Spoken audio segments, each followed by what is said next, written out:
she says is straight out of the playbook of the drug legalization campaigners. I've heard it all before issuing from their lips, and these people are actually, in most cases, billionaires seeking to replace big tobacco as the biggest. They seek to replace big tobacco as the biggest killers for profit who ever existed on the planet, but they kill by a different method. They kill by destroying the mind rather than the body.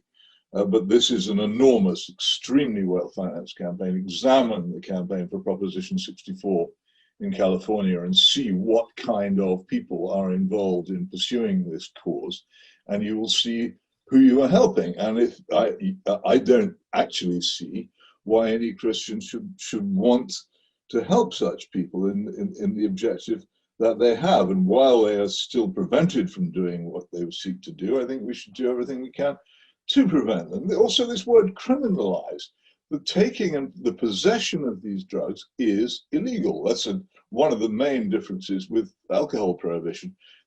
The possession of alcohol was never prohibited under alcohol prohibition, a law which is barely enforced in most jurisdictions anyway.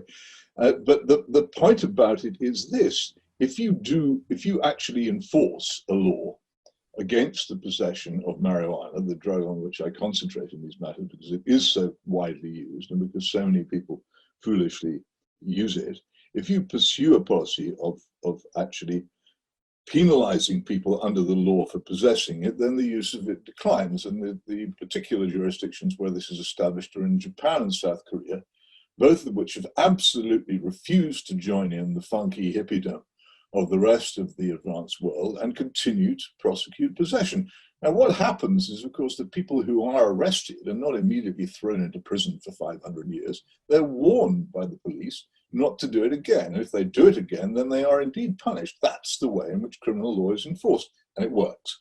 And as a result, you go to Japan and South Korea, there's still strong social disapproval of this activity, and it's not indulged in by responsible people, or encouraged by responsible people, or sympathized with by responsible people, or advanced as some sort of illness to be pitied by responsible people. And as a result, there are fewer people becoming seriously mentally ill. And over the weekend, one of the most prominent doctors in the field of psychiatry, Professor Sir Robin Murray, of the Maudsley Hospital in London, an absolute expert on the matter, who has for years hesitated about this, although he sees so many patients whose minds have been overthrown by marijuana use. Until last weekend, he had not said what he now says, that legalization is a grave folly and should be prevented. He's always hesitated about it. Now he sees no doubt whatsoever that the use of this drug leads to disastrous results for the mental health of its users.